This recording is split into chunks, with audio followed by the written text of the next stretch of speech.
पहले हमारा AEDO का एग्ज़ाम ख़त्म हुआ है और काफ़ी लोग, जैसे बहुत सारे टीचर्स लोग वगैरह कह रहे हैं कट ऑफ अराउंड 150 के ऊपर जाएगा।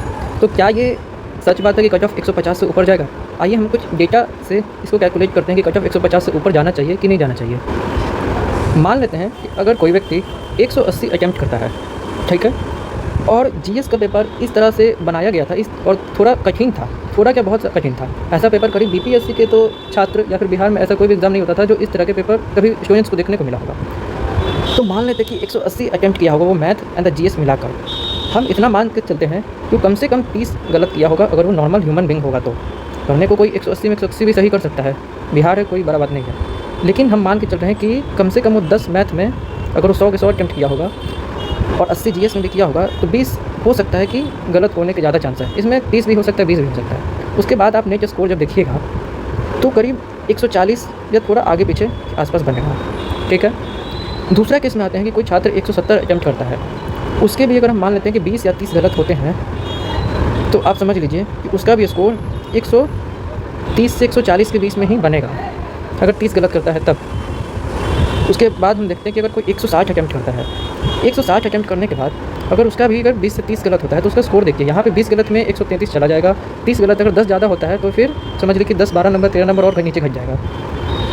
उसके बाद सेम सिनेरियो यहाँ भी आप देखिए, वही चीज़ यहाँ भी हो जाएगा। तो सच में आपको लगता है कि कट ऑफ 150 के प्लस जाएगा? ये मतलब बहुत मुश्किल चीज़ है।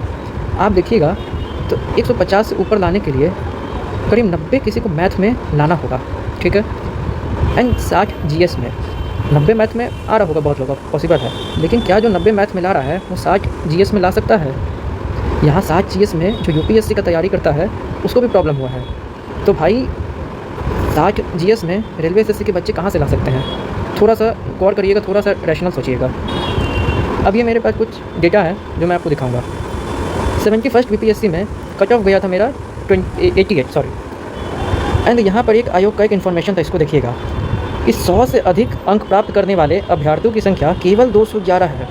करीब यार 3,20,000 बच्चे बैठे थे और उसमें से केवल 211 लोग 100 प्लस स्कोर किए थे, ठीक है, केवल 211।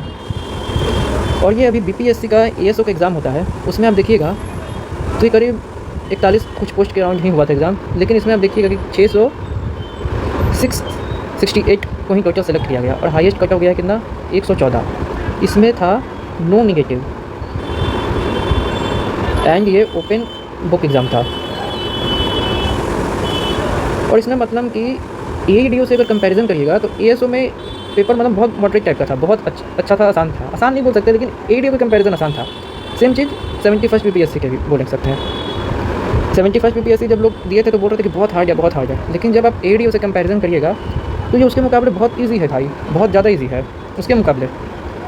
तो जब 211 लोग केवल 100 प्लस का स्कोर कर रहे हैं, यहाँ नो निगेटिव में 114 जा रहा है, तो आप देखिए ना यार, यहाँ पर आप जो क्लेम कर रहे हैं कि मेरा 70 GS में आ रहा है, 80 GS में आ रहा है, कहाँ से आप ला दोगे भाई? ये दोनों के मुकाबले AEDO 10x हार्ड है। समझ रहे हो बात को? तो बात यही है कि रियल कट ऑफ कितना जाएगा। तो अगर एग्ज़ाम फेयर हुआ है तो मोस्टली मुझे लगता है कि 125 से 135 युवा का जाएगा। 135 में मैक्स बोल रहा हूँ। अगर इससे ज़्यादा चला जाता है तो फिर आप समझ लेना कि कुछ प्रॉब्लम हुआ है एग्ज़ाम में। एंड देखा जाए अगर ऐसे केस आते हैं तो अगर कट ऑफ 160 प्लस 180 प्लस भी चला जाए तो कोई बड़ी बात नहीं है, लेकिन मेरा मानना है कि 135 मैक्स है। इससे ज़्यादा जाए तो फिर थोड़ा सा परेशानी का बात है। बाकी अगर आपको अपना स्कोर बताइए कि कितना आ रहा है और रियल बताइएगा कि कितना आ रहा है। चलिए वीडियो को ही समाप्त करते हैं, धन्यवाद।